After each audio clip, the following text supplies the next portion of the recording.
ahashaha mwenda zihangwe amakuru go kufa ko wabire bishop w'oburebezi bwa Ankole Diocese Right Reverend Dr. George Tibesigwa nubwe gamanyo omugenzi atwire nateganisibwa oburwire bwa shukari hamwe na pressure kumara obwire buringwa kurigirira abanyabuzare nubwe bubasa kuba nubwe bwamwiho mu magara gensi nashasha na munonga y'Igihugu nanka shukari konka kandi atoko kufata atafutekateka mu kwi ni mchimbra usiwe tujyamu n'akantu kake mukamba ntashasha kureba nk'abanyabwanya n'umuntu yafu bwanyuma yo kutunga amakuru go kufa kwa Bishop Tibesigwa wahuumwire nka TV West twahika omumakage agarukushanga mu town ya Rugando mu RWAMPARA district kandi okunho twashanga abantu babijire naku hamwe n'obusasi kandi abamugambaho nko muntu abire nakunde dini hamwe n'ibyo bwegese mwishuka habo kubabira ryo muntu w'abantu kunda abantu bona abace n'abaringwa kandi nekanseje aha hinyemerira mwanyogu je eritakeri akarha ekansa ubona unda kuza musinya bena kuyamba nkukuri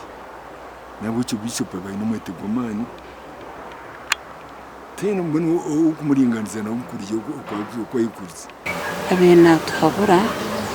nko muntu be ari presidential advisor bena twabuzi Bishop Tibesigwa akija kuba Bishop wakana w'obureberezi bwa Ankole Diocese omukwezi kwa mukago mwaka 2027 obwari kuzombigere bya Bishop Elisha Chamugambi omugenzi abira ry'empaji mpango mu RWAMPARA cyayika ahabikwa n'ibyo bwebembezi hamwe n'ibyo bwegese kumanya ngo Bishop Tibesigwa abire nakunda ruhanga abira hereze kwereza yo mwanya gokombekaho ekanisa ya All Saints Rugando ey'abakristayo babire batandikire kurunda nakasente ko kombeka ekanisa ejo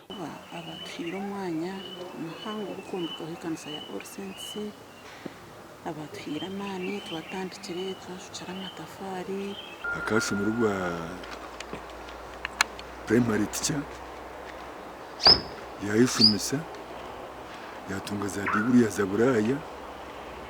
yatunga za degree mena bane degree set